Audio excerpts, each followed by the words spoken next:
everyone.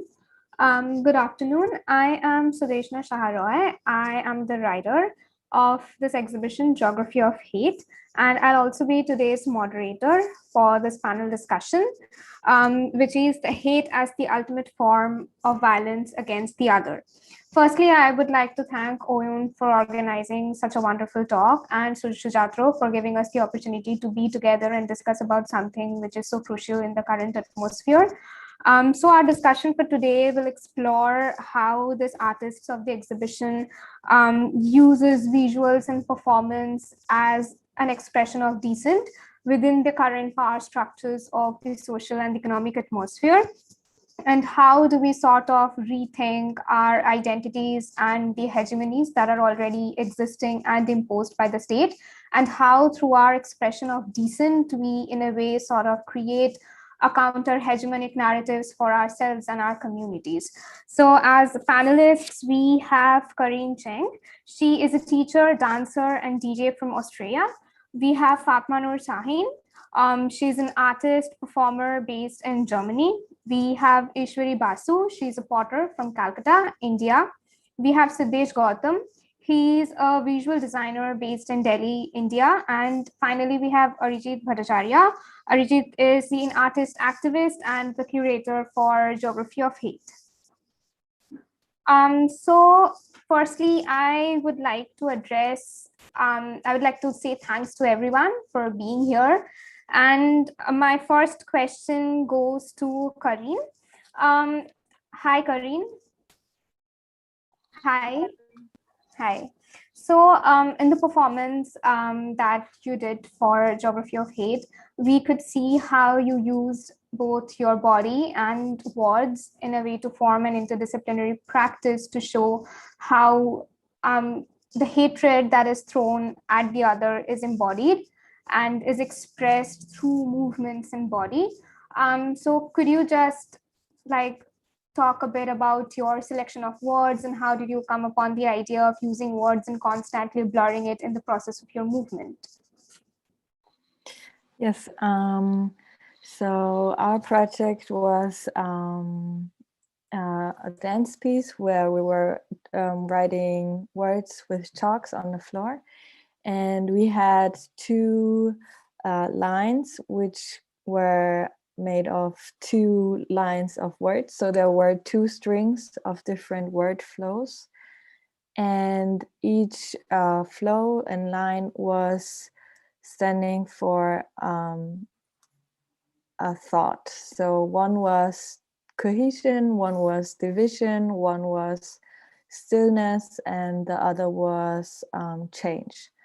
So we went very intuitive with choosing the words because generally this topic is very was always something me and Farah were talking about naturally, like in all our conversations before being part of this project. We already had this conversation, so we didn't want to force like specific words, and we really went intuitive and just wrote down our thoughts, and those words just came out at that moment. Yeah, I think that was the question. Both of you sort of, you are from South Asian community, Asian community. How do you feel like working together in the performance? How do you think it strengthened your bond? Like you both are from different communities, but somehow you come from the same region. So how do you feel that affected your relationship with the other performer, Farah? I think it definitely bonded us even stronger together. And while like having a very specific goal, I think it always helps to like focus the thoughts and focus like the conversation. But as I said before, I think what makes also our work and project very personal is that besides like putting this out for a specific platform, it's always part of our conversation already. But it was definitely very helpful for our bonding even more. And like in the recent day, since you are from the Asian community, in the recent day there is like a spike in like crimes and atrocities against the Asian communities all around. It's not only West but also over here. Like given the pandemic and the rise of the coronavirus, everyone is sort of targeting certain Asian communities in a way to say that, you know, they are the hated, they are the other bodies, and they are sort of a danger to our community in terms of health. um, Also, there has been a long history of fetishization of Asian bodies, or specifically bodies of Asian women. How do you negotiate with such ideas through your performance or through your practice? That's a very interesting question. I think dance helped me personally to be more confident with my body, and I think this specific view of like Asian bodies in like a positive negative way, mostly negative, but people think it's positive, like to have this fetish thing. And on the other side also like Asian bodies are also very different, like not the curvy European type of media bodies. It's always a very struggling thing growing up with that, I think, to at some point find the courage to just be okay and be confident with the body type.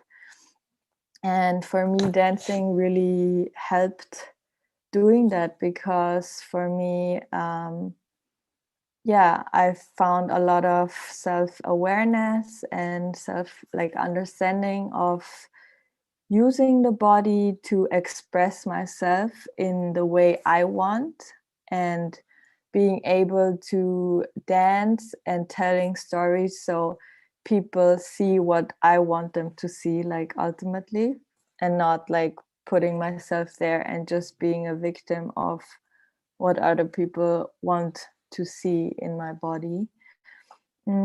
So that was yeah, how it relates to dancing. And the other question related to the hate right now, I feel like in the media for the first time it's more, a bit more, not at all more, but in some bubbles you can say that there is a bit of awareness that Asian hate exists. But I think for all Asian people who grew up in white societies, it's nothing new. And it's I don't feel like there's more hate right now in Austria, for example, because the hate level was always there anyways. Now people have more of like a specific target, and maybe their words change. Like maybe they will say like, oh, this is your coronavirus or something, but the level of hate is the same. Like before it was just a different expression of saying something hateful. So I think it's, yeah, generally not more or less, it's just the same somehow. But just speaking from Austria, I think in the US, as I can see, that there is definitely even more violence and hate.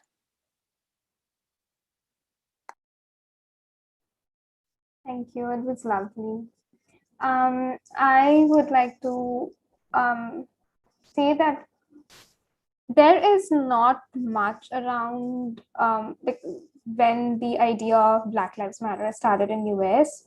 There was also there's always this focused idea, like, you know, just because that's black, and you know, there is everything it's towards. So that sort of community also erases in a way the existence of Asian hatred, because we are always like, like especially in the US, there is not much of scholarship, or there is not much of reading that comes forward, or that is on your face in terms of the discursive idea that this is how the Asian resistance looks like, or this is how we are doing it back. There is also, I feel like recently there is a lot of literature, there's a lot of performance, there's a lot of art that's coming out, but I think we just sort of don't acknowledge it as a part of the problem. We always seem like just because the outlook of the bodies is white in a certain way, so it can't be related to Black Lives Matter or any such minorities. So that's something which is also quite problematic in a way. Um, yeah. I would like to go to Ishwari. Hi, Ishwari. Hi. Hi. Since while Kareen uses her body to sort of, in a way, talk about her idea or her experience in daily life, on the other hand, you use earthy material like clay, like soil, to talk about your identity or, create stories. How do you think your practice, in a way, sort of helps you to create the narrative or create who you are as an artist? I think so. To start at a very basic level, I'll be talking about first how it kind of has an impact on me and how I would, you know, kind of I related to what we're talking about today. So clay in itself is something which can mean a lot of different things to a lot of people. It can be calming for someone. It could be, relaxing for someone. It could be something which requires a lot of focus, different things.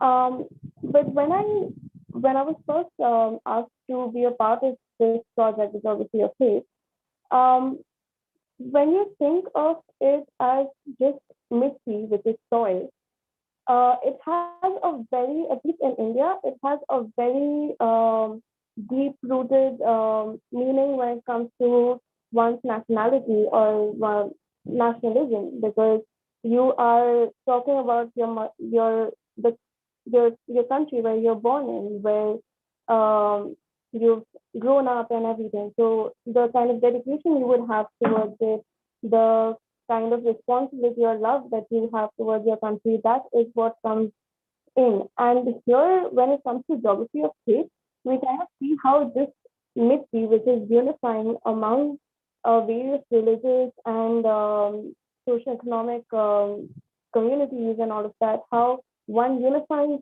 thing, which is something that we all love, can be divided and be, used as another instrument of hate. So that is something which I could totally relate to, and it kind of made more sense for me to identify that part of the whole geography of hate bit in terms of clay and soil, or mitti as we call it in Hindi, or mati in Bengali, and how it kind of has like one simple word or one simple um, thing can have such a huge political connotation to it. So yeah, that's basically how I thought it would be.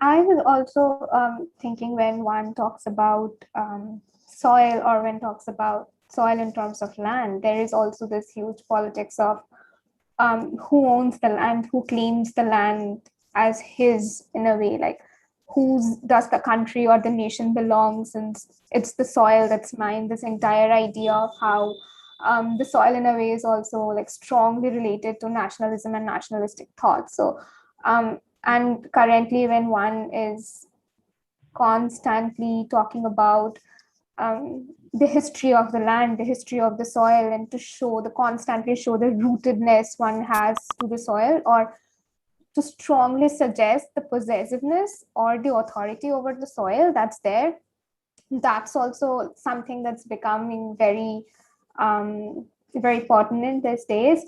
Could you talk like a bit about your performance on soil and the music that you did for Geography of Hate? Sure. So, like we just discussed, it has a lot to do with how possesses or how divided it has been in terms of the whole, like one entity has been made into like dividing the whole country in different ways, and you know being the landed class and even in terms of people who are having to migrate to different cities, migrating back to their villages and still not having access to land or proper facilities or anything. And there's so many larger things that are at play here. Um, but what kind of like in the video, in the whole project that I created with Sujatro, it's kind of a juxtaposition of two kind of feelings or two kinds of ideas. One is so if you notice or whoever's seen it, it has Tagore and Navagun Bhattacharya. So Tagore's song is very calm and very soothing to the ears, and it's more about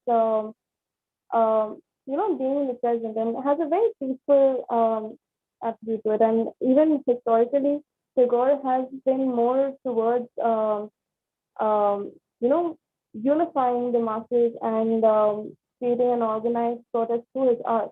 Whereas Navagram Bhattacharya was involved in the Naxalite movement, and his was a more violent form of protest.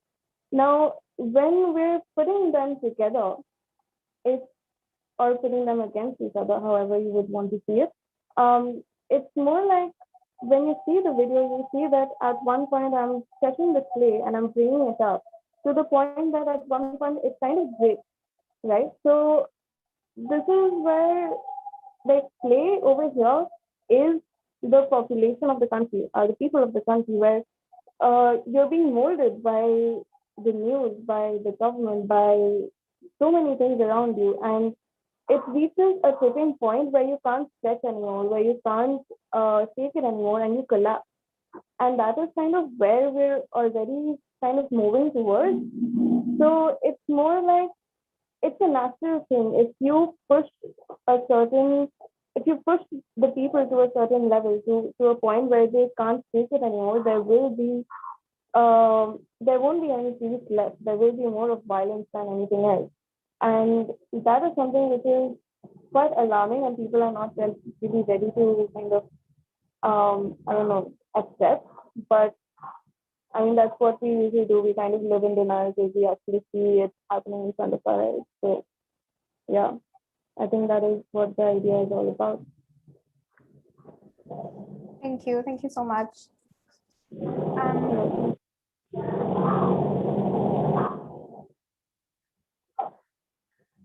So, Krishna, you're on mute, I think. Oh, yeah, thank you. I also kind of feel that this entire idea of creating this tipping point, I also think that it's very historic. It has just a second. It's very historic, and it has I mean, one can only endure to some extent, and then after that one breaks, which is very much important into your practice with clay, and also the idea of shaping and breaking the clay at the same time, which is also very similar to the forms of resistance that we get. There is a breaking, and then there is you're creating something, you're creating an counter hegemonic narrative against the canonical or the state imposed narratives that are always there. So those narratives, when it pushes you to the brink, you sort of break, and then at the same time you also restructure yourself and present yourself as something else. So I also think like there is no breaking, but or like the tipping off point, it breaks, and at the same time it creates you in a certain manner that sort of can stand against what was used as a violence against you. So that's something which kind of creates poetry as something which is very interesting and something that can speak a lot about our ideas and our lives in general. Moving to Fatma Noor. Hi. Hi. Hello. Hi, Fatma Noor. So I was thinking like most of your practice somehow entails music. and Yes. also like music and performance, and how do you sort of use music to practice dissent, or how it gives you an idea of creating a bridge between communities? How do you use music as a creator, as an artist, in your performance of identity and cultural dissent?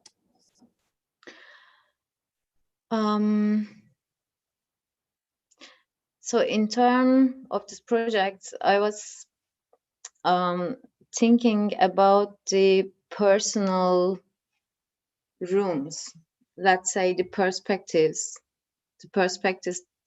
that we learn, the belief systems, what our family teached us, what we have to confront in the social life, in our work lives. Basically, I'm thinking about the feeling of being and the feeling of hate. For example, for this project, I was basically thinking, I don't feel hate. I don't know what it is exactly. So from my perspective, it's a very difficult feeling, but I saw it. I saw it many times in people's eyes, and this is a very big dark hole. So this feeling is the basic of the creation. So how I feel myself if I have to be in such a situation when I feel stuck, or when I feel I'm losing my freedom, I'm losing the connection to myself. And yeah, actually it's quite easy. I can't explain much more than this, you know. I was just feeling, I'm feeling when I do it. Because, you know, for me, the art is a very natural thing, because the art is you, your ways, and this is me and my way. So I just try to show it and play it on the stage. And our environment is really stressful. It's, yeah, we are living in very hard conditions. In every country, we are seeing the rising of the fascism, racism. Everybody is fighting for something just to survive, even every day. You know, in Berlin, when you walk on the street, you see it every day, homeless people. This is very hard. This is a very emotional, big emotional stress. And also, basically, I'm coming from Istanbul, living since a long time in Germany, and I know both of ways. You know, I grow up in Istanbul, the Turkey, the atmosphere, all the socio-political atmosphere and political change, and how it affects it in Germany. Being a person who is coming from Turkey, being a woman, etc., etc. I hope I could answer your question in a good way. Yes, yes, yes, absolutely.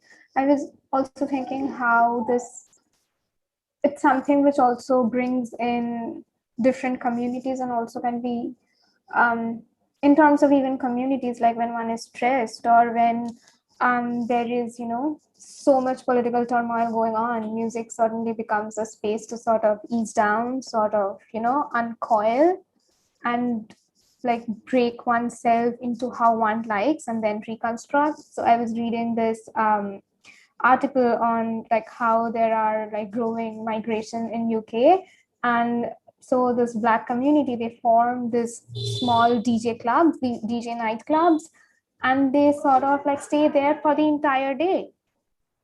So like this is also how music becomes something which is also a marker of existence, in a way that becomes like, you might not resist us, you might not like us, but we still choose to live through our music, through our creation. And through the performance of our identity as well. So that's something becomes very interesting in terms of music as well.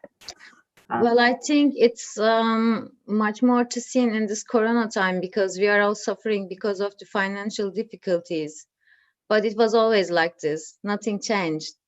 So I'm working also as pedagogue, and you know, this is a very hard atmosphere. You are never paid good anyway. Nobody's respecting what you are doing. Basically, as a pedagogue, you know, as a musician, what I'm doing is like building a new generation with the question asking why, because we don't know we don't learn to ask as children. We just accept, you know, there are rules. We are teach, you know, like somebody's telling you always what is right and what is wrong.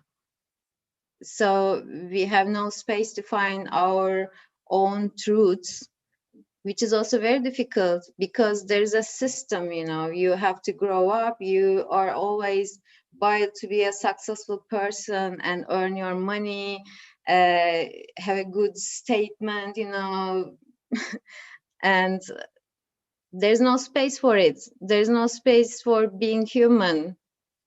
We are so far away from the nature, from our own nature as well. Actually, that was also my theme in this project. Questioning yourself, you know, who I am, actually. What's that pain that I feel every day, you know, and you always have to find a motivation, whatever you do, just to wake up sometimes.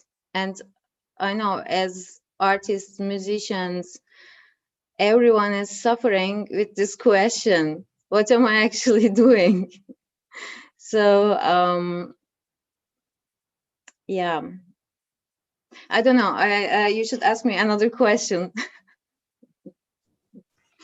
I was also thinking that since you performed live for the exhibition, how was your experience? And I think live performance is something which is quite a political act. One can say it's occupying space and being yourself or performing one aspect of yourself in front of a huge audience. So how was your experience being a live performer? This is a nice question. Actually, being on the stage is just being yourself, because every day we have to act being someone else. And at this stage, I could feel I can be weak, sad, or, you know, how I feel like. It was very nice experience from my side. I really loved it. And I was totally honest with everything that I did on the stage. And I was using, for example, some healing bowls or the classical instruments in more experimental ways, or just singing, which didn't have to be perfect, because it was not about perfection. It's just the opposite, because we are not perfect. The system is not perfect. Nothing is perfect, and we are always forced to be perfect in that perspectives, in that rooms, in that frames. So it was for me coming out of that frames and just being a bridge with the feelings to the audience. Yeah, true. Like, given in the current capitalist situation, one is always expected to be at his or her best. Like, always you have to present yourself no matter what's going on in your life, no matter what kind of crisis you're having. You have to be presentable. There is a certain kind of performativity that all of us does. It doesn't matter if we are artists or if we are in a corporate job, every identity that we possess, it requires a certain kind of performance as well. And do you ever feel that you also have to have that kind of performance, like the daily performance of being yourself, of being a woman, or like in that way? Do you ever feel that? Of course, in many different ways. But you know, I have to say, I feel that since I'm child, I was, for example, as a child, people are always asking you, what do you want to be when you are grown up? And I didn't know it. Actually, I wanted to be a belly dancer or astronaut or whatever the people would love. And I was saying, I want to be a teacher. So, and then you are respectable because you want to be a teacher. And so now also, you know, I'm teaching people. Actually, I have quite alternative ways, or let's say, a free mind for everything, but I cannot show it every time. I have tattoos. I cannot show my tattoos because it's not respectable. But it has nothing to do with my person or with my job, or how I do my job. Or, you know, you have to take care of what you are wearing every day. And I don't know, daily life is a big performance, actually. I think I'm acting a lot, if I have to be honest. And if I find this space, I'm so happy being of myself and being with people around me who are liking also being their selves and being honest, sharing the matters, sorrows, or happiness, you know, just being open. That's why I'm very happy being a part of this project and being with lovely people like you. I hope we will see each other one day also in person and meet. Yeah, So for sure. I hope the same. Everything is sort of, I feel like everything is crumbling down. Like there is this lack of like physically being in a space and creating this narratives, and it's all digital, and how we digitally sort of coordinate with each other in our tiny bubbles. It's kind of it's like an apocalyptic scenario right now where one can't just step out. We just have to be in our bubble and operate everything within the screen that we have. It's kind of weird. I mean, I never thought that there would be something like this that we would go through, but here it is. yeah, it became kind of a reality that nobody wants to accept, sorry. Yeah. Yeah.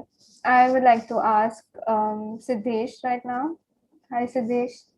Thank you. Hey. Hi.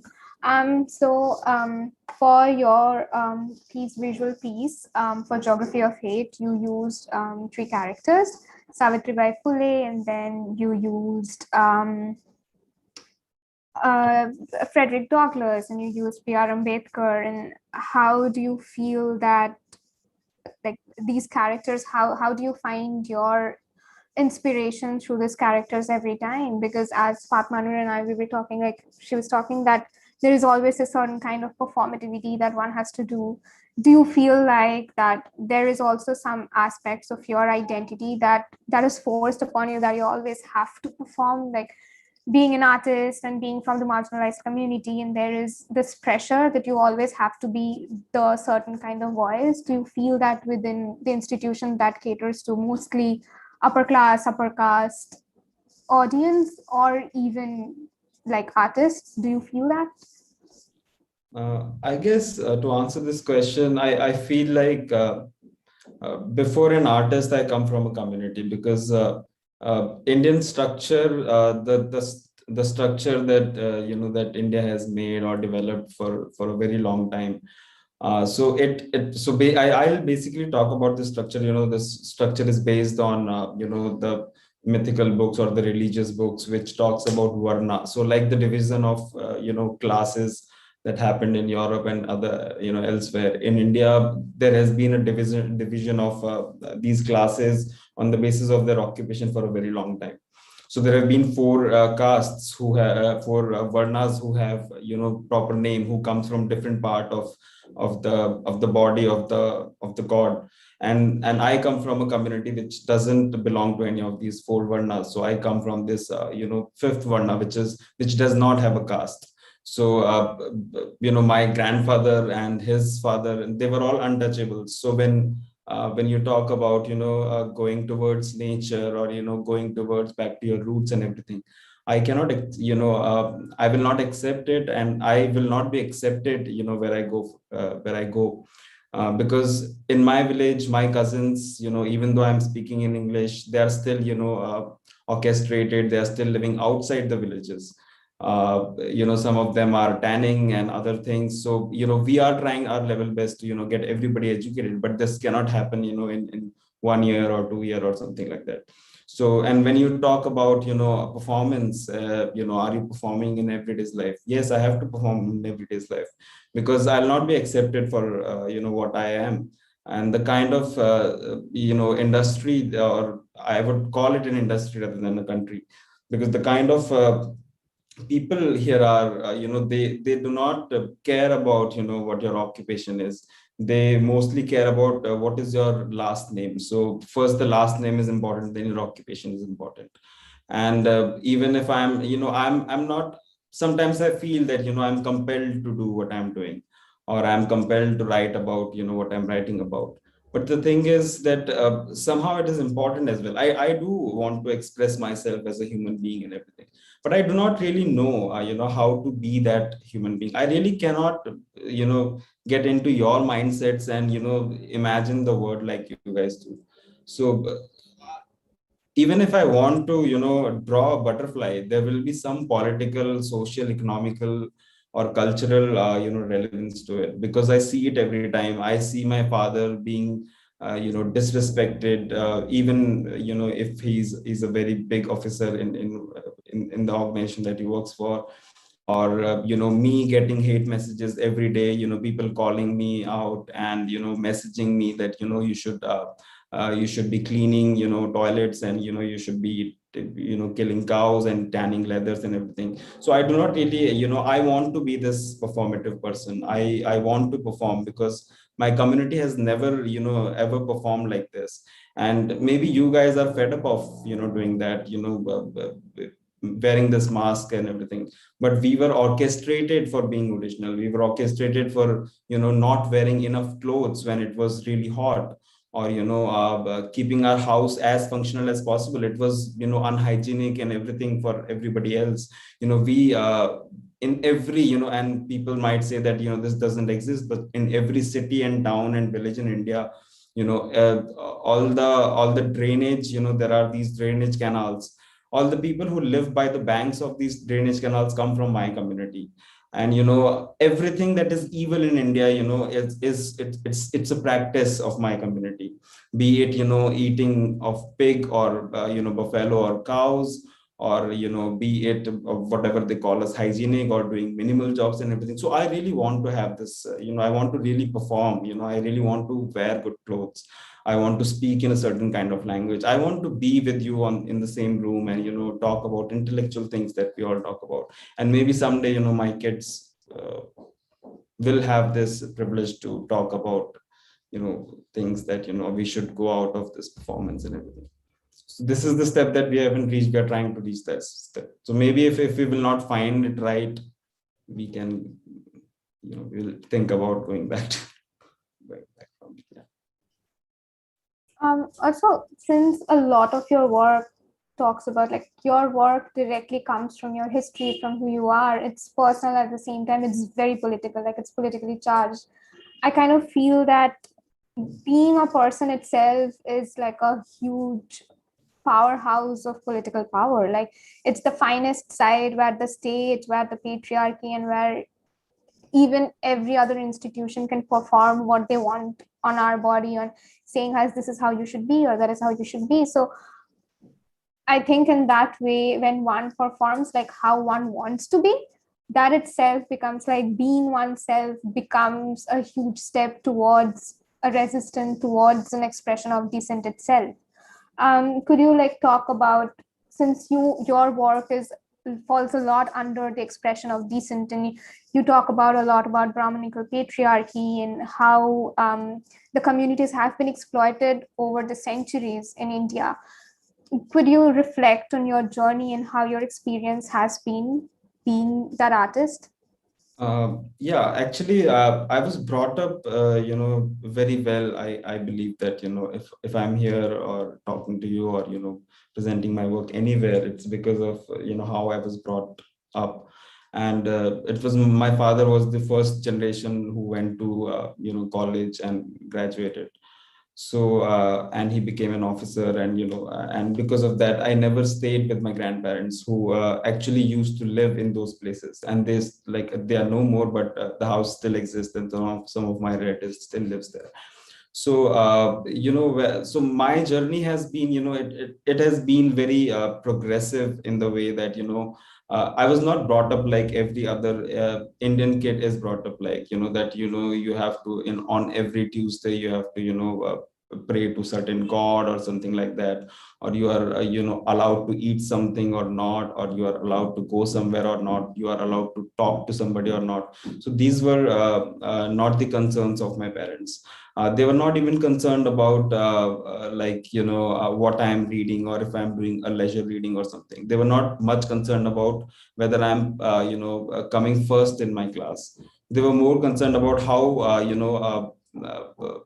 how this boy, or my brother also, how these kids are, growing overall. So they let us do a lot of theater, singing, and everything possible. So there was we never went for tuitions. So my family never restricted my, both of us to take tuitions, or to be to come into the mainstream by doing the certain kind of things that you have to do. So because of that, we had a lot of time to think about stuff. And my father and my grandfather, my grandmother and my mother, they are all very political, and they're all very socially aware. They're avid readers. They read very literature which is not very contemporary.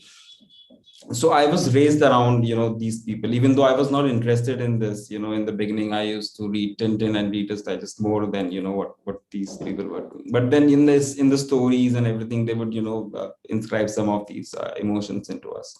So for me it was always, and I accept, like, I remember this incident, when I was a kid. I was very, very small, and there were these other kids who were discussing, like doing a gossip about different people. And then they were discussing about this one girl who did not had a surname. So her surname was just a B, or a letter B. And they were, making assumptions, that, she must be from, and they were calling her slurs and everything. And this was happening when I was maybe in fifth standard or fourth standard. And since then I lived under this inferiority complex. I never told my friends that, where I come from, or what my heritage is, what my father is, and what my grandfather is. So for me it was always, so I started hiding, hiding from this. I started hiding from my own community. I tried to imitate, what Brahmins would do, what the upper caste would do. So I would tell my friends that, this is what I am. And this went for years and years. I finished my schools, I finished my undergraduation, then I was in my post graduation. But sorry, during my post graduation, I studied in Italy for 6 months. And outside the cathedral, outside the Duomo, Milan Duomo, I was taking a bus. And in those days, I used to wear a lot of kurtas, and used to keep very long beard. And there, there were two nuns who were in the bus, and we were just, getting in the bus. And these two, women, they pushed themselves back, as such. They did not wanted to have my touch. Now there, they did not know my caste, or where I come from or anything. I do not know, maybe because they thought that I'm a Muslim, or they had some Islamophobia or something like that. I had no idea that, why did they do it. But I realized that, anywhere you go, you'll be discriminated in some form or the other. And if you'll accept this discrimination, this is a life of misery that you are living, under. This is an oppression that you're doing on yourself. Like you're saying that you want to be an individual and stuff. So this is the individuality that I want, that I want to be accepted as a human being first. Then I'll become an artist or designer or whatever occupation I choose. But at this point of time, I'm not. If for my merit, whatever I say or write, there are hundreds of people who will just say, I'm saying this or I'm on this platform because I'm given affirmative action or reservations in the from the government of India. This is something that they do to to push this community to come forward. But for them, this is something that which reduces your merit or something like that. So yeah, so kind of these things mixed up. And I from Reader's Digest, I started reading very serious literature. I still read poetry and other things, but that's a side of me which is there, and my closed ones know about it. So I do recite these things. I have my own joyful days and happy days and happy times, but I really do not wish to share it with a lot of people. Or I do not want to be judged, or I just do not want to be displayed in that manner. I do art, and art is a sort of, I earn from art, so it's a performative occupation for me. So so my art is relevant for for the people that I'm doing it for my viewers. It is sensible for those people. Sometimes even if it is abstract, it is abstract for the kind of viewers that I have. But yeah, that's just an occupation. I do not know, a lot of people have so much expectations from artists. You do not know what a lawyer or doctor is doing inside their houses. You just talk about their professions, and the same thing is with artists. So we have certain topics that we talk about. Maybe after 5 years I'll be doing something else. There'll be something different, interest that I'll be working on. But yeah, that's just a part of my life, like 8 hours of my life. Yeah, even when you were talking about, reading comics and reading poetry, and then you suddenly have to shift to heavy readings and politically charged readings, and how your parents and grandparents were always, they had a political action, they had this political identity as well. I kind of feel like that's also something which upper class and upper caste people, for them, it's like an option. But for you or for people from marginalized communities, it's never an option. So it becomes almost like a default action that they always have to take. Like you, so since you are this person, you always have to know what your history is, so that you yourself can feel rooted. So you know where you come from and how you want to act, and how you want to and how you want to resist as well.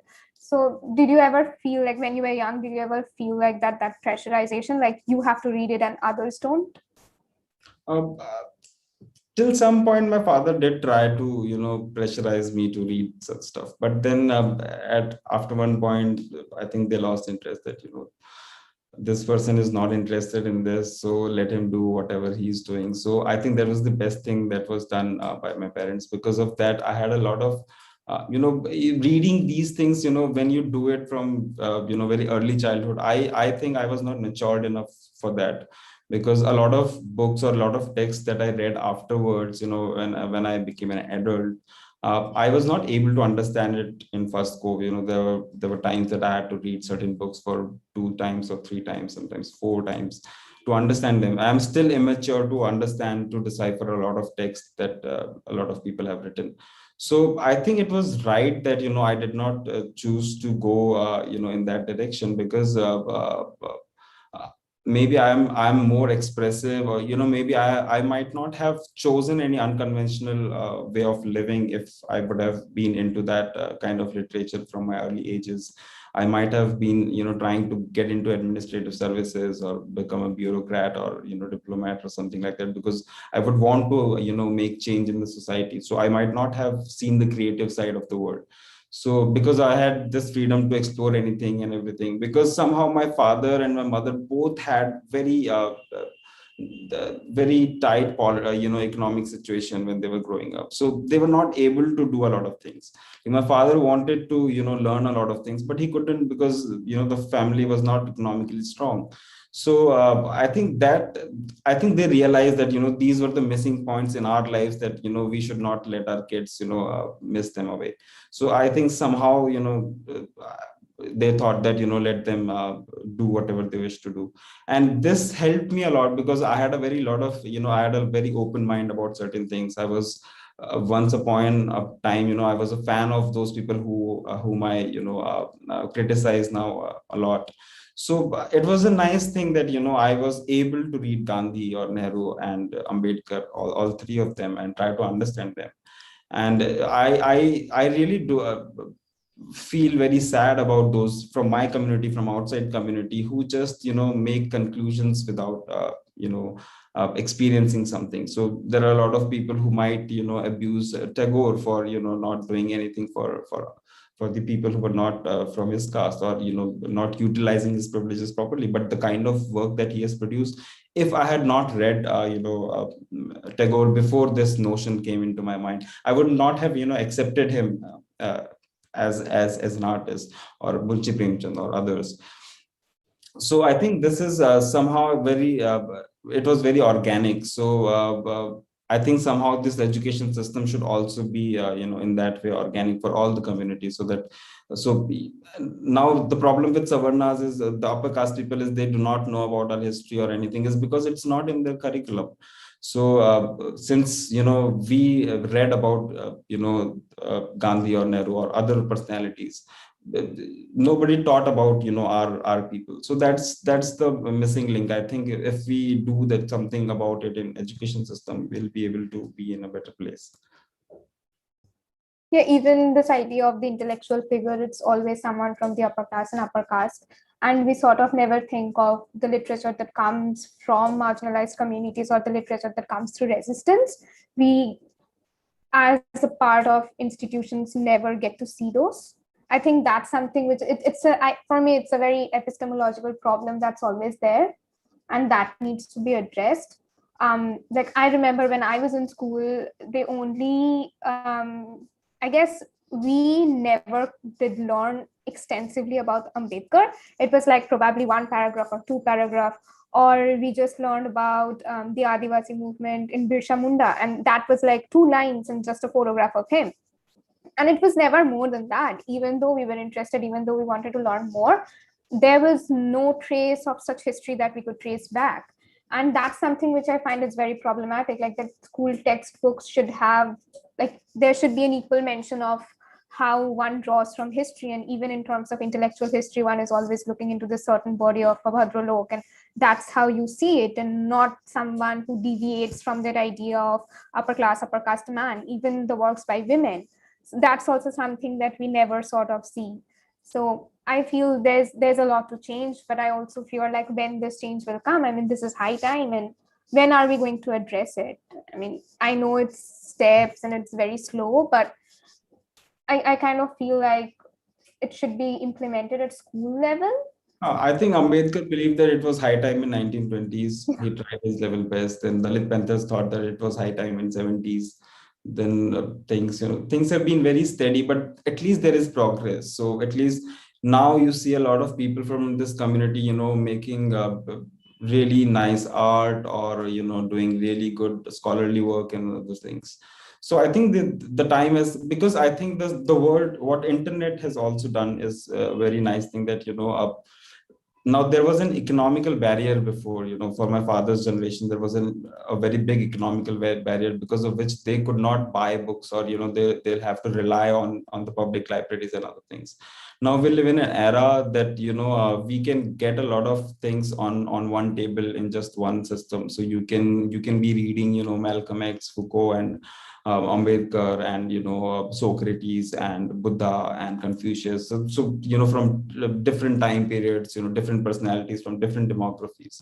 So I think this is a point of enlightenment for this community at least, and I think this should go beyond this, because I did not expected the world to go in this direction, the direction we are going at this point of time. So in the time of internet, in the time of scientific technologies, in the time of self-realization and realization about the nature, because I think this is the highest time that we have realization about nature.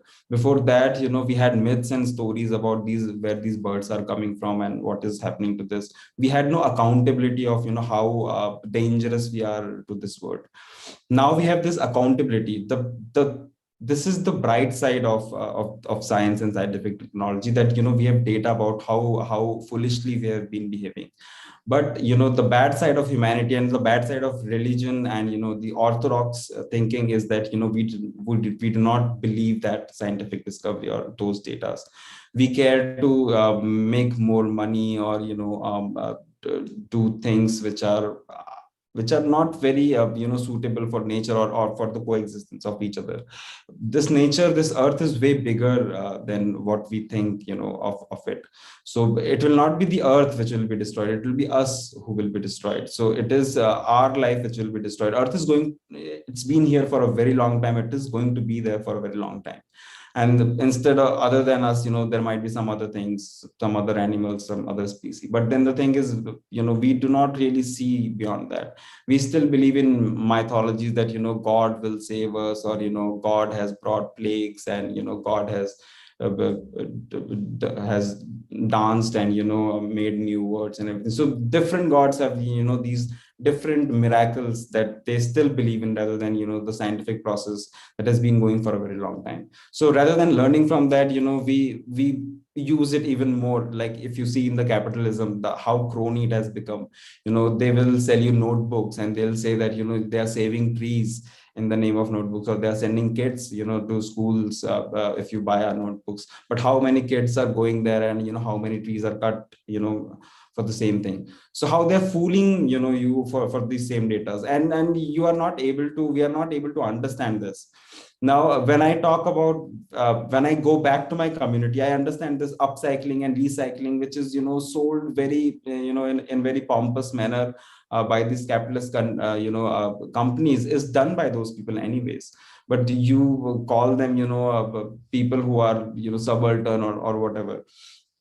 So it has been a practice. Human beings have always had this thought of reusing things, or we still clean our houses. We cannot live in the garbage.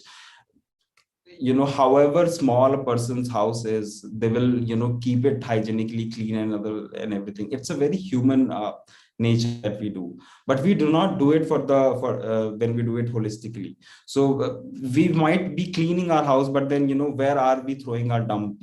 Is it going to our neighbor's house? We do not care.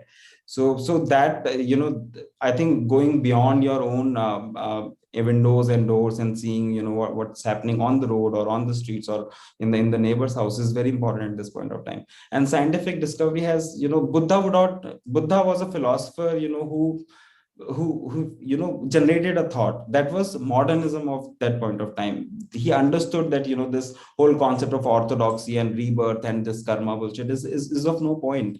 That was an equally scientific discovery of that point, because it was a thought that was created. And that's how human civilization has evolved. And we are not ready to accept that evolution at this point of time. I don't know what we are afraid of. We are afraid of not getting into heaven, or not getting those prostitutes in the heavens that they are promised, or whatever angels, or whatever each religion promise in their holy books. So I think somehow we have stopped looking at science. We believe more in those gods, because science gives you bitter truth about yourself. It says that you are selfish. It says that you do not have heart. You do not have humanity that you talk about. That humanity that you have defined as humanity is more in animals and in plants even, who do not have brains, and whatever how we see different species as. So I guess, yeah, I do not know. I'm not sure if I made any point, but No, yes, absolutely. Even this thought that, if one is religious, one is not prone to violence, this entire idea of if one is religious and then one is just following the path of God and everything is fair in the path of God, or like love and war, it's all the same, it blends in. Like I also feel like that somewhere is the problem. One never realizes like it's an intrinsic part of human being, and it's as much as it's societal, as much as it's cultural, it's also something which is very intrinsic. Like Walter Benjamin, when he talks about hatred, that it has a body of its own, it just needs someone to stick it to, so you just get rid of it, and at the same time it becomes a parasite that attaches itself to a host, and host being the body of the other. So I think that's something which becomes very problematic. And in this idea of other, we kind of only see within ourselves and within our community, and we don't think of someone as other being a human being. There is this idea, since that person is other, the other is always created through the process of inhumanization. Like since that person is other, that person is not capable of being a person of emotion, a person of happiness, a person of memory, a person of experience like I am. This is something which I think this is something which is very problematic, that operates in the whole continuum of the hater, hate, and hatred. So yeah, thank you for such an insightful conversation. Right now, moving to Orijit, since you are the curator of the show, I would like to say that this exhibition itself, I think it becomes a space for expressing cultural dissent through visuals and performance. And it's not only about showing visuals or performance, but also bringing up our anxieties, vulnerability, and paranoia of being in this current social turmoil and political uprisings. Um, could you share your thoughts on this expression of dissent, where there is always this norm that is being imposed by the state as a normative rule?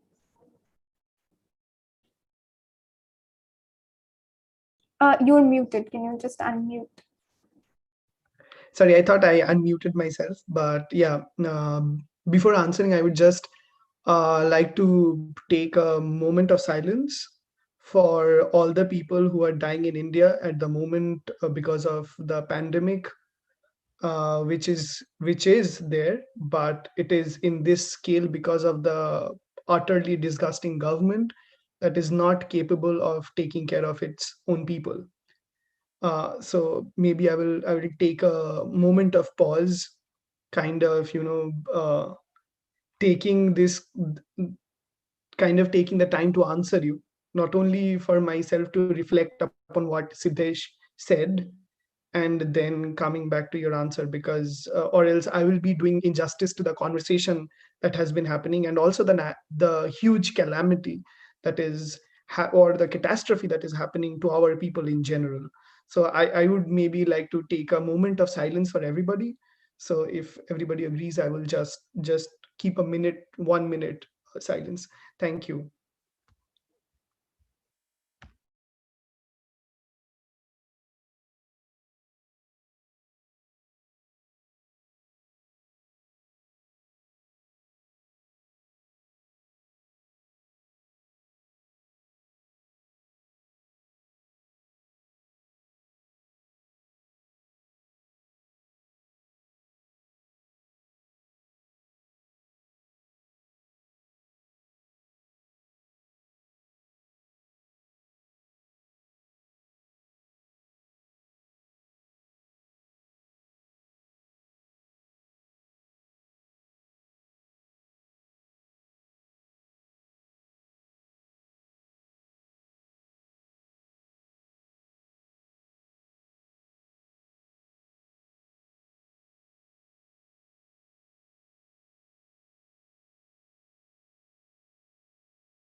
Thank you so much for giving me the space to talk about this. And maybe I will like, before going to the answer of your question, I would maybe try to drag a few things from what Siddesh was saying. um, because the thing that Siddesh is saying is very interesting, that where he's saying that there is this notion of responding to text, which has been very prominently you know uh, ingrained into our society. If you look into the whole historical argument of text, you'll understand that what the Brahmins did to the society, to the Indian society, is exactly what the colonizers did to the colonized spaces. They took the oral history, they omitted it, and then they incorporated their textual narratives. It's the same form. It's the same form of otherization that has been happening, and people are being othered. And if you go deep into this whole argument in our contemporary times, one of the biggest things that happens is that everybody tends to go to Ambedkar. If everybody tends to go to all the not only Ambedkar but also to Tagore, to Nehru, to Gandhi, to Mahashweta Devi, to Manoranjan Bepari, to all of these people, and go back to the textual narratives. And whereas maybe I would maybe take Siddesh as an example, and would try to talk a bit about him. What makes it more interesting for me is that we are living in a world today where we should not be understanding language only from the written perspective, from the perspective of the scriptures.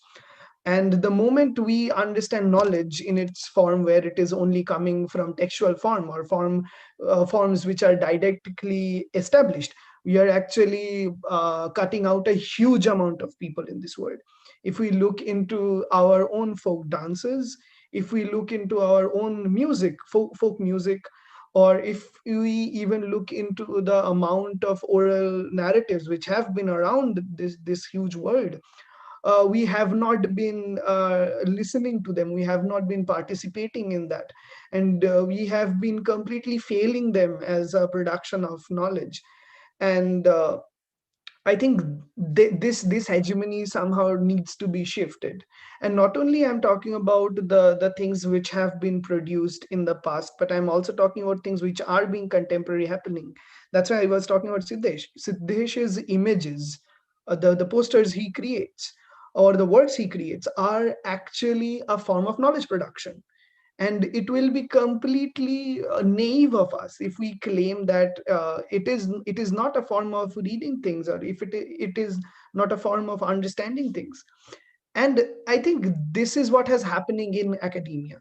We are in a cultural sphere where as pedagogues we are being taught to look into university structures, or look into books and manuscripts, and try to reproduce the similar structures, similar things. um, I personally see culture or knowledge coming from multiple possible forms or versions. That's why in our show also we see someone like Kalpana Puppet Theater, who is doing a different kind of puppetry work. We see Amir Aziz extremely beautifully talking about poetry. I think this also then comes to the question of aesthetics. What is aesthetics in the context of cultural dissent? I personally believe that for me, the last most amazing aesthetical work that I had seen was maybe somewhere in the films. Somewhere that was not at all being mentioned even as a good film. Maybe a child's cartoon, some Pixar film. Yeah, I think Pixar films in general are very problematic but yet extremely powerful notions of conversation regarding a lot of things. One of the things that is coming to my mind immediately regarding Pixar is the Lego film. Like, where in the Lego film, the kids are making and taking shapes, making things. The Lego people, they are making different things, and then there is this guy who comes with super glue and tries to fixes the Lego world. This is exactly what is happening to our world at the moment. Even though I'm borrowing these arguments from different philosophers, different people who have been talking about all of these, but I think it's extremely important for us to talk about the world that we are living in. I see resistance, I see dissent in advertisements. That's how, there is a very problematic side to capitalism, obviously, because how it is there. But capitalism, if we completely see it, resistance in capitalism, that is, I think, we need to see, because I think capitalism as a term is also becoming extremely outdated. And because we are not living in a neoliberal or a capital society. It's not at all a neoliberal or capital based society. We are living in a completely different kind of society, and we need different ideas. Like that's why I'm thinking of this Bangladeshi rapper Tabib Ahmed. I think if I'm wrong, somebody may correct me. He writes this song called Chapnai Bhaya. It's a very catchy song, and that completely talks about how he comes from a very marginalized community, or even in the context of India, how Sumit Samos also does a huge amount of work. And if Suraj Yangde is important, if Rajashri Guddi is important, I see Sumit Samos being another most important person in this, if it is a context about India. And in the context of Asian community, even though Jackie Chan is a problematic person, but he is an icon who upheld a lot of things, who upheld a lot of things for the overarching Asian community. And in terms of cultural descent, or the question that you asked me, I think uh, I personally believe that firstly we need to destabilize the knowledge structures, the hegemony of knowledge that we have, because knowledge, we need to understand in today's context, is contestatory. It is something that needs to be contested, that needs to be argued about, that needs to be dissected. Uh, and the best way to do is, to go into the spaces for our own selves, to look into the forms of resistance that we find. Like, how this character Bartleby kind of says that I prefer not to be. I prefer not to be in this format. Like when Margaret Thatcher prominently claims that there is no alternative, I dare to say there is alternative. I dare to believe there is alternative. And that is my dissent. That is the dissent that everybody in this panel who are sitting and participating are bringing in here. When Fatima Noor talks about her own specific identity, freedom in arts, or when Corinne is talking about her own expression in dance, and how she already navigates through a very complicated social structure, and when Ishwari talks about this clay as a general idea, when Siddesh talks about Malcolm and Gandhi and all these people in his works, or when Amir Aziz talks about the people who died, and the people who are watching them dying are equally the killer. When Maham talks about this violence of time that we are in, I see strength in us. I see power in us. I see huge amount of clarity in us, and I stand by these. And that's why maybe Shujatro and me kind of pulled this exhibition through. Like, when Shujatro brings us together, kind of lets us free flow in whatever form or format we want to be. It's not because he has it is not because he has the platform, because a lot of people, to be very honest, a lot of people in today's context has a lot of platforms, but they do not want to share it. And I think that's why the exhibition, in its own way, not only as a form of an artistic expression, but also as the form of dissent, as a form of cultural dissent, works where Eshna Kutti, in that heavily politically packed group of works, can perform freely with her hula hoop. If it is about a politically charged exhibition, it does not need to have like everything that talks about politics from a very specific point of view. The politics of art also needs to be broken down. The systemic nepotism in art world, the systemic favoritism in art world should also collapse. In academia, in our hegemonic places of our dwellings, it should crumble down. Why should female artists or queer artists or transgender artists or artists of color should feel unsafe in our platform? It should not happen. If this is happening in our time, that means we are failing on something as individual human beings. If I'm saying it to a larger audience, I'm saying it to myself, because I do not know when I, with my own Brahminical hegemony, that I come from might have discriminated a person without knowing. So whatever I'm saying at the moment is I'm not saying it as an echo chamber. I'm reflecting back upon myself and kind of contesting my own understanding about things. So maybe if the answer is overextended, but that is how I felt I could answer to your question, Sudeshna. Yes, yes, absolutely. I think this interrelationship that we share, within the oppressor and the oppressed, I guess it's through upholding this interrelationship through our own reflection by looking into ourselves, what are our internalized oppressive activities that we have been doing for so long. I think that's the space where we start to break and regenerate ourselves as more empathetic towards other communities, and not just see them as inhuman others, or others who always have to perform this idea of, like, working with resistance. I think resistance also comes from the side of the oppressor, that you have to resist whatever has been passed down to you for centuries, and you create your own identity, you create your own history, and you remake your own relationships that you share with the other communities as well. So yeah, that's something which makes much more sense now. Thank you. We are like reaching the final part of it. I just wanted to have like an open discussion right now. So I was thinking that since most of us here like are creatives or academics or pedagogues, do we really have this safe space where we perform our identity, where we are who we want to be, or even our political allegiance? Do we really get to show that?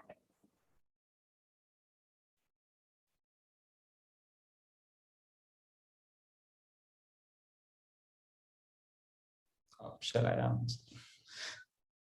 So I guess no, we are not living in that kind of the world that we see on internet. We all do self-censorship in some way or the other. Some people have to do it more, some people have to do it less. Depends of different demographies, but then they have to self-censor themselves in some way or the other. So I think we are not in that safe space. More of because of we are not groomed in that way that we can accept, not we can't even tolerate different people. If somebody comes up with a different food habit, like if you see India itself, we might be brown, but the kind of racism that we do with the people, with the people of color, and with the people of from Northeast, or from China and Japan, and how they mock, they mock each other and everything. So I think this is something that we are not groomed to do. I think that different countries have this different level of India doesn't work on guilt like how most of the Western world works on. They think that I might have said something wrong, or this might have hurt somebody.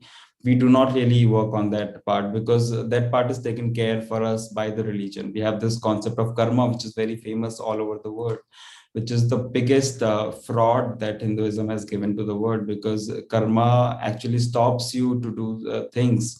It makes everything easy. If you have killed a dog, your karma can save you. So and even it doesn't even assure you that if you have done something really wrong, that that you have to do a redemption or anything like that. You can do a few rituals and you are redeemed. So I think of a lot of, because I work on a lot of people who are political prisoners, and in jail for a very long time, and I understand they do not have a second life after that, even though they want to redeem. And what are these jails for?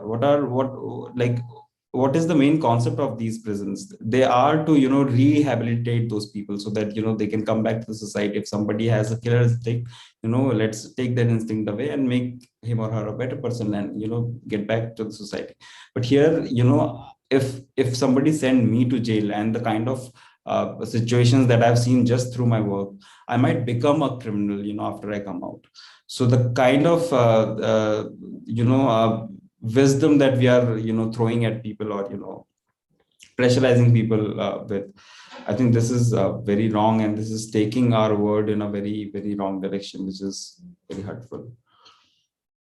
Every country, just the quantity is different, the kind of people who are doing it is different, being done on is different. But there are ghettoization of certain kinds of people in certain countries. Somewhere it's Muslim, somewhere they're African, somewhere they're... So these jails are full of one community somewhere or the other, somehow. So this is just because of the wrong grooming that society has been doing. Yes, absolutely. I was also thinking that we ourselves, we occupy certain spaces. Like, even if we don't get to create spaces, till what extent can we perform this cultural decent within our own spheres, within our own personal lives, through our creativity, through our everydayness, and through our existence as well.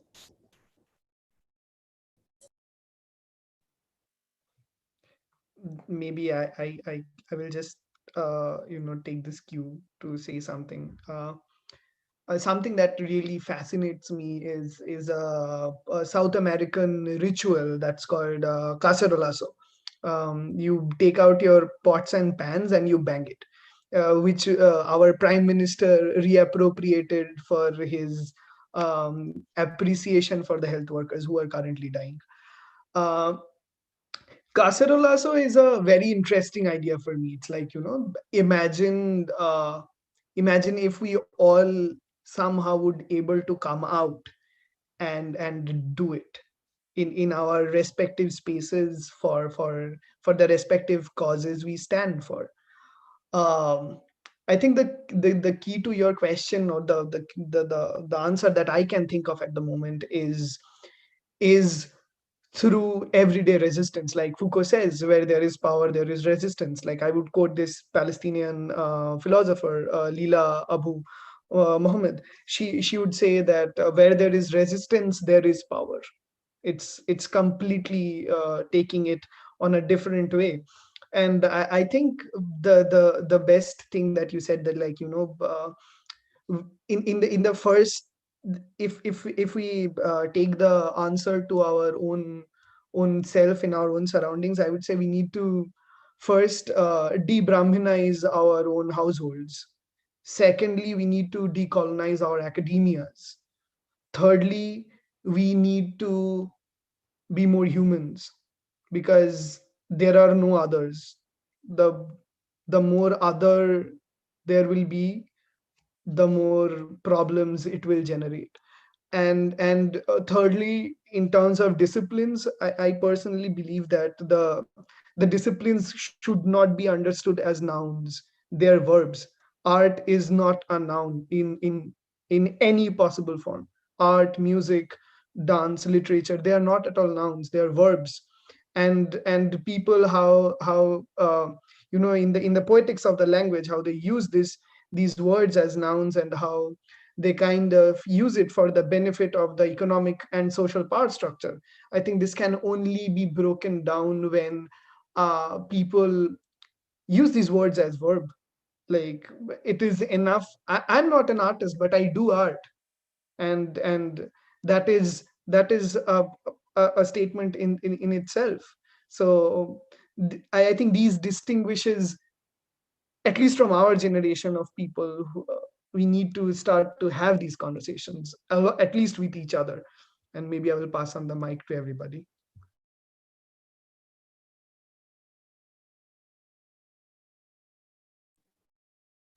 Yes, absolutely. I agree with you. I also feel that it's through collaborative, it's through collective actions that we can really think of creating this space or decolonizing. Because if I, as an individual, take this idea, fine, I have to decolonize, I think I'll be doing it just for myself and not for the rest of the community. So I guess it lies. So if one wants to address or if one wants to create this counter solidarities that goes in opposition to the nation, or if one wants to create grassroots activism that directly speaks to the issue, I think we always need to have intersectionality. We always need to have a transcultural, trans-border conversation. And by transcultural or transsectional, I don't mean that, fine, I am here and I have to always talk to someone in Nigeria, or I always have to talk to someone in US so that we can have this first and third transculturalism. But I think it's about, if I am Bengali, I need to have this intersectionality with someone from some other region. Like, how can we think in a cross-regional, transcultural way within our own communities, since there are so many distinctions within the South Asian communities or the Asian communities itself. So in terms of Asia, I think it's mostly about transcultural and transregional rather than creating a cross-cultural or this first and third conjoinment when one talks about resistance or decolonization. Like, even in terms here, like, there is Brahmanical patriarchy that only Savarna feminism can't address. There has to be queer people, there has to be DBA communities, there has to be a lot more than we perceive as women to actually bring or deconstruct and reconstruct our own idea of institutions or our own idea of how we want the world. So I think in terms of that, and also in doing that, we need empathy, we need to be more humane, we need more, we need to listen to ourselves in a way that we are not, that's not our default setting, because our default setting is to hate someone. I think in that way we have to resist our default setting and be more human and create some this intersectional junctions within our resistance. I think it's through that one can only think about breaking certain systems or certain institutional frameworks within which we are working. And what do you think?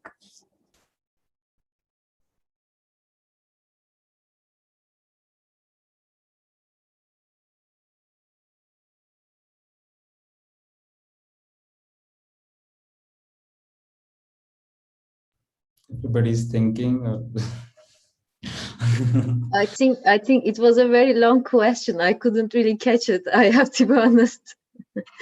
could you ask in a shorter form, maybe?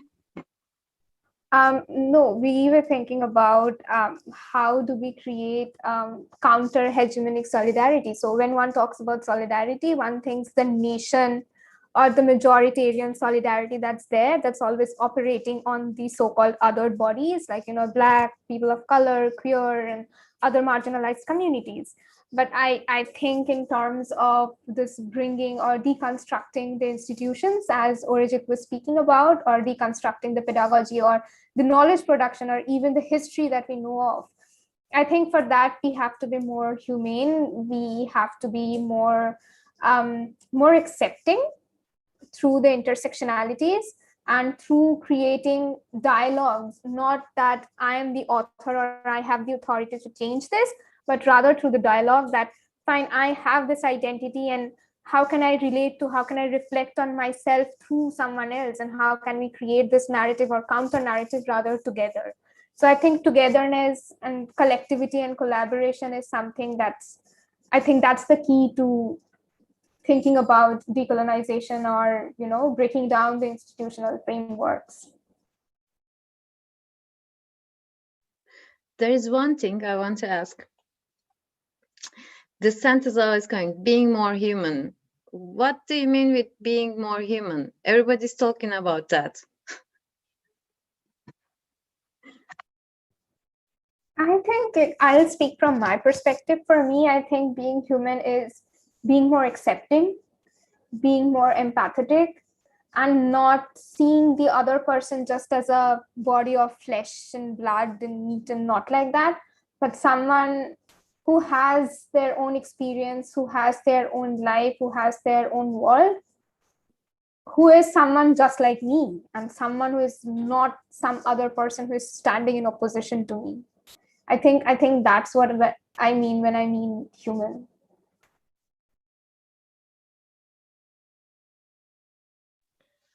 I think like if I answer your question, Fatmanur, is that for me I would maybe go back to the historical name of, or not the historical, the scientific name of humans. Like, we are named as Homo sapiens sapiens in our scientific name, which in Latin means the wise man. I think that needs to be changed first, because the problem lies over there. First, the Latinification of us as individual, as a collective entity, and then coining us as wise and then man. So somehow this needs to be deconstructed if I'm saying that we need to be more human, because human is beyond wise man. So that's what I personally believe. But don't you think being wise, I understand from what you were telling, like, in native communities, like Aborigines, I don't know, in different communities that I'm a bit excited, sorry. Well, they are living in the nature. They are accepting being of a part of the nature, and they are not looking for more value. They are kind of surviving and living with nature, so with their own human bodies and natures as well. So maybe our problem is that the system that we built, and we are stuck in that system, which cannot let us being humans. And this is happening since centuries. It's not today's problem. It has been so many civilizations. They killed each other. Also, people in color, they were killing each other. This problem is already since, I don't know how long time, it better probably, Arjit, thousands of years. So I think maybe we basically think on hate. So do you think, is there any other creation on this earth can feel that feeling of hate? I think the best examples are amoebas.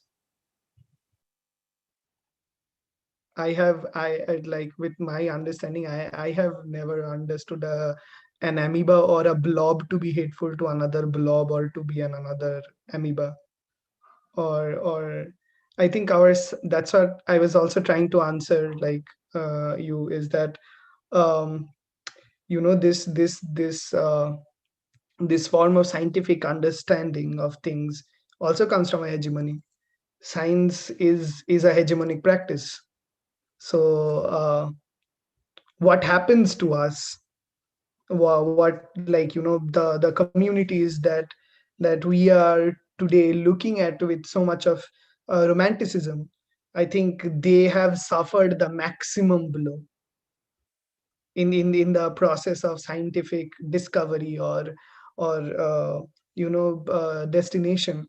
The black women, the Adivasi women, the Adivasi children, the tribes of different parts of the world, who became scientific objects for people. I think that is the hate, um, is different from a hate that originated for empire building.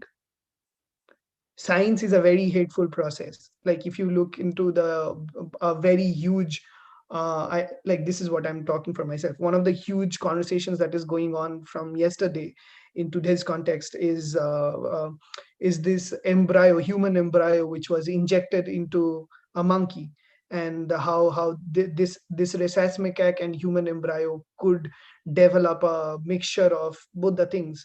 So how do we respond to this question? Like, yeah, to for our own scientific belief. Like, they are saying that not for a lot of things human body can be used, so it is so-called more human to do research upon something like this. And also in the 2020, when the women who received the Nobel Prize on chemistry, they did research on a specific enzyme that was that is actually used to cut off pain, like people who are in our genome, who are who are having cancer and are going through specific pain. They can go through this therapy in their last stage of life, where their specific gene sequence can be cut, and their pain before death can be removed, which is caused by cancer. So the thing is, this whole facility is available for such a less amount of money to so many other people. People can be actually able to create, warmongering nations who want to wage war with group of people who do not have pain. This is the same thing that we saw when ISIS was buying medicine, which worked as drugs for their own people who were fighting. So I think it, like the question you posed, Fatmanur, is a very complex question. It does not have a singular answer. And I think I'm completely intellectually incapable as a person to answer you, because my understanding of things is from my own demographies. So I can only attempt what I know, or what I claim to know. So But it is. can I ask you another thing? Like, you said science is a hateful process, right? Maybe can we call it more destructive than hateful, because science has not always the reason being hateful. It's a kind of curiosity, and human beings are being the cruelest existence on this earth. So, and we are being destructive. Don't you think so? So I think, like, I will just say something and then I will pass on the mic to Siddesh. Maybe Siddesh was going to answer something. Uh, I would just say science, art, literature, all of them are neutral things. They are extremely neutral. They are like they are completely neutral. That's what our industrial modernity is based upon. That these disciplines are neutral. So the question lies on the people who use them for what reason. And that's why the idea of hate for me also comes. Hate is not objective, it is a subjective decision. It's a very precise decision taken in a moment. And that's why I kind of say that it's a hateful discipline in a way. Because when the Manhattan Project happened, people were also developing thermodynamic power at power plants at different places. They were not meant to, the bombs were not meant to be dropped. The Einstein's discovery was not meant to be made a bomb and to be dropped at Hiroshima and Nagasaki. That was not the reason, but it is on the beholder how they beheld it. Actually, I wanted to say the same point, how you use it. And I guess somehow, greed supersedes hate even more. Some people do not hate, other people, but they want to make, more money out of something. Now, for example, there is this very um, uh, a thing which is happening. There is a state called Meghalaya in India, and there are different scientific discoveries and different scientific researches that has been telling us that how uh, Indian water is polluted and everything. Now that in Meghalaya there is a lake which is the cleanest lake of India. Now most of the Indians are drinking polluted water, but still Indian government and some industrialists have decided that they are going to make a dam over it. So with all the researches that we have had, that how dam destroys lives and livestock and other things, we're still doing it. That's where the whole concept of greed and how you're using your knowledge is. So those people who live on the banks of those on the lake where the dam is being built, they might not know the contemporary sciences or the science that everybody else knows, but they might know, they might have developed their own science. Like those people have been living there for a very long time. We have to understand that all these civilizations who have been surviving for a long time have been surviving for some reason. So they have some understanding of the kind of nature that they are living in, the kind of plants that they can eat and they cannot, or the kind of animals they would kill. And if you see in India, most of the indigenous people, they do not kill the species which are endangered. they have not known that, I am not supposed to kill, rhino in Assam, let's say. So, it's not that, there was a parchment of paper sent by some government and telling them that, you do not kill. They understood with a very natural logic that they are not seeing this animal, more. So they stopped killing them. They stopped killing a lot of birds because of that, which they used to eat. But what these people who are, knowledgeable, who have studied in different universities, have studied how to use this. They are the people who will kill rhino legitimately, for the horn, because the horn is used for something which is very interesting for the, which has nothing to do with, human existence or survival as a mass. But, for some reason, for some small reason, they'll write a big research paper and, legitimize something which is completely, it doesn't make sense. Like where I live, there are every year, they kill thousands of hundreds of sparrows, because in most of the cities this happens, and this is a project that is done by the government. And in many countries these kind of projects happen, because sparrow is an invasive species, and they might, there might be too many sparrows in the city, so the government kills them. And, after some time, you find that, they have become endangered, you are not able to see sparrows and things, so you are doing all that bullshit that, I have to save sparrows, will do all hashtags and everything. And then, when they'll if even if they will emerge, or if they come back, and they become, because it's their natural instinct to become invasive, they reproduce in a very, very large quantity, so we will again going to kill them. So this is something that, how we utilize our, we have that certain kind of ego. Like it was mentioned that we are wise men. We are not wise. Like we can't even respond. Like our bodies are unable to respond naturally to things. We do not grow hair, and, there are human beings living in the coldest of the regions, and they do not have body hair. And, there are a lot of natural instincts that we have already lost because of our superego of our believing that, we are so great and everything. We've been wearing clothes for so long time that our skin has become so sensitive to even, some high temperature, which was not the way before. So this is, in the name of evolution, we are also weakening ourselves, and we are not looking at the natural way of, I know that, science has helped a lot of people in pain and a lot of people in diseases, but it has helped first those people who could afford to pay for those things, and then they have paid for other things. It took almost 70 years to eradicate polio from India, and there are still a few cases that comes up here and there. So, and America was polio free for a very long time. What all these United Nations and everybody says, everybody talks about, they want to cater the diseases that is happening in their own countries. So if America is suffering from AIDS, there will be a campaign of AIDS whole on, in everywhere in the world. Now in India, little kids are dying of kwashiorkor and cholera. Cholera and kwashiorkor have been, taken out of context from Americas and Europe. But, we do not have those campaigns of cholera and kwashiorkor, and every day they are dying. But we will still be spending more and more money on, patients of AIDS and everything, because we are so inspired from that capitalism, that those researches are way more important for us.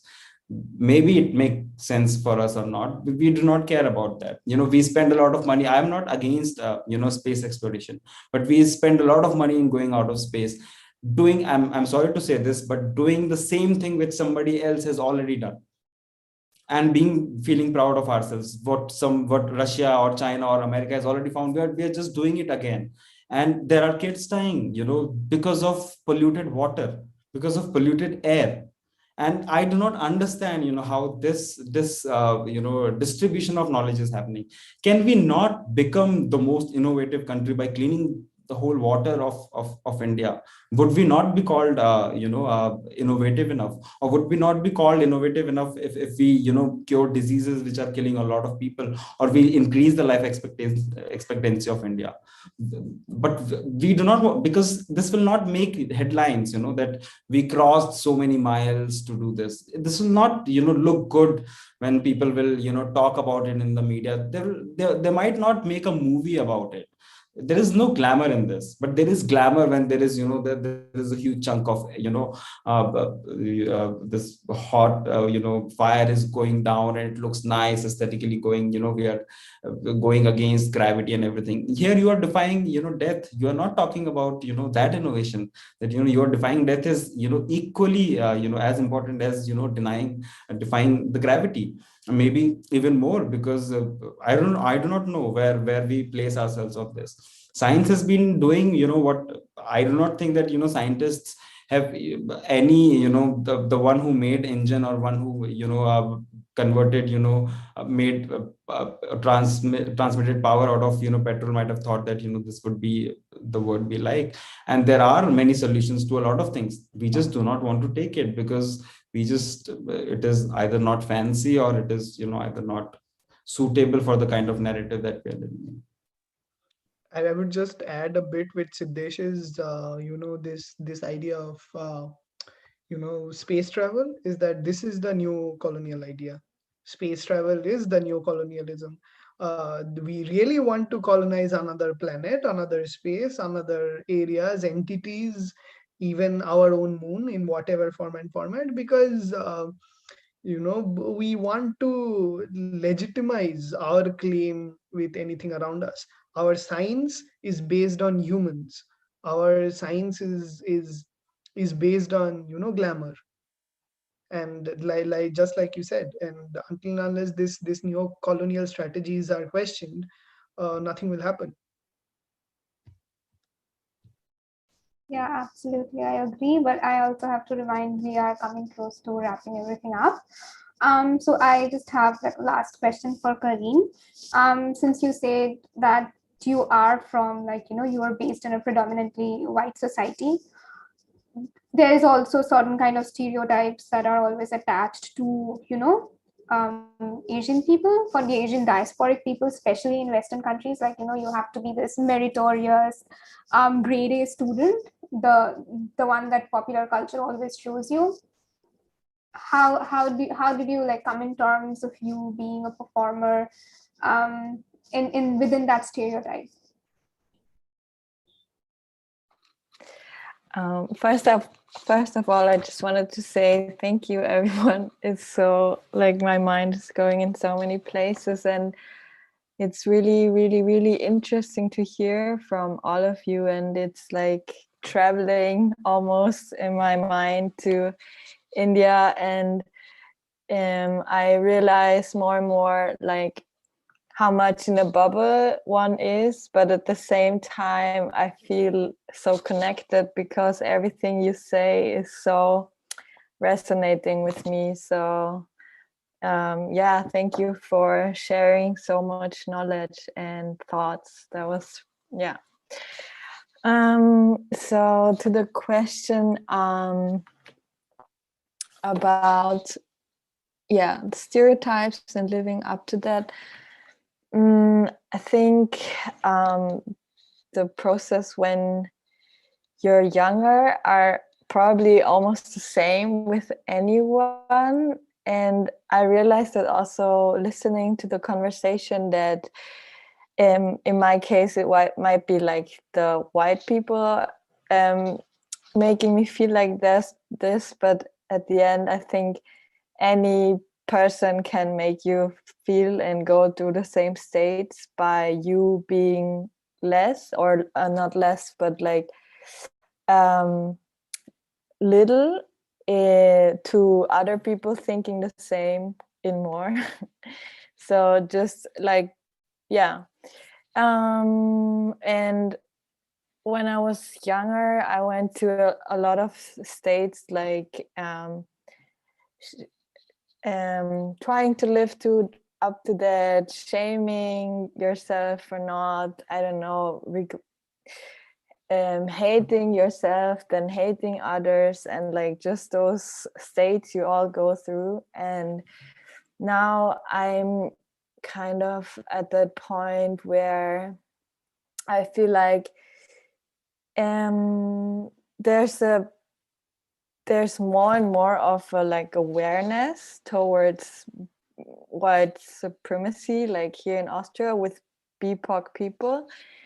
And I feel like sometimes a lot of people get stuck at always relating your identity to the dominant identity. And I feel like that's what I'm right now working at, or freeing myself off, is to always see yourself in a relation to the dominant narrative, because no matter how much aware you are that you're marginalized or not, you still are like in a relationship to the oppressor. And I think the exercise or the process I work on is to just free myself of any of that relation to that, because I feel like I've been at another conversation with Asian people in Austria, and they see themselves very much being made like quiet, and they feel like they are always like the quiet and like good blah blah minorities, and that they now have to speak up. But I think once that you feel that you have to speak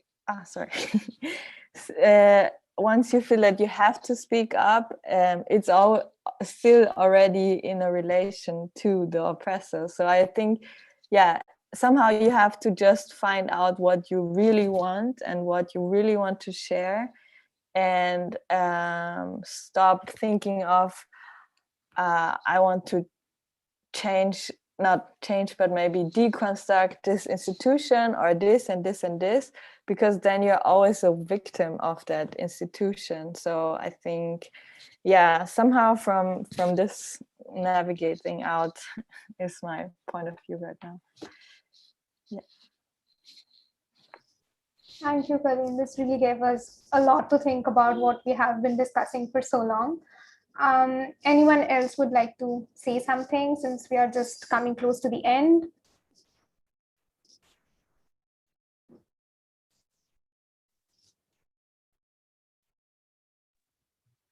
I think I would like to maybe read two lines of one of my favorite poets from our region, Qazi Nazrul Islam. And Nazrul Islam writes in his very famous poem called Bidrohi. He writes in the end is আমি চির বিদ্রোহী বীর বিশ্ব ছাড়ায় উঠিয়াছি একা চির উন্নত শির. I think this is something that would this is something that I resonate with, is like I will always be a rebel, and I would try to move beyond my own circumstances. I think this was somehow the what I learned from everybody. At least that is what I accept as from everybody, for from everybody's spirit. Thank you so much, everybody, for giving at least me so much of things to reflect upon, to learn from. And I would like Thank to, you. after you, just I thought about that, read a small phrase from Nazım Hikmet. This is one of the most famous poets from Turkey, and that says, "To live like a tree alone and free and in brotherhood like the forest, this yearning is ours." Thank you. Thank you, everyone. Thank you to all those participants who are not present today.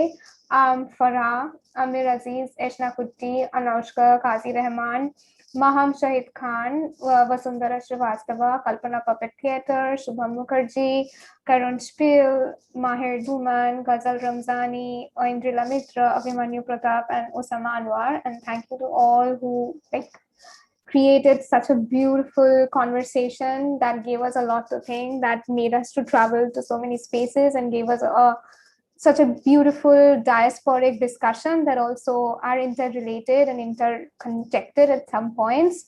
I hope we meet like this often. I hope we get to discuss things like this. I hope we see each other soon when everything ends. Thank you, everyone, and all those who joined. Thank you. Have a lovely day ahead.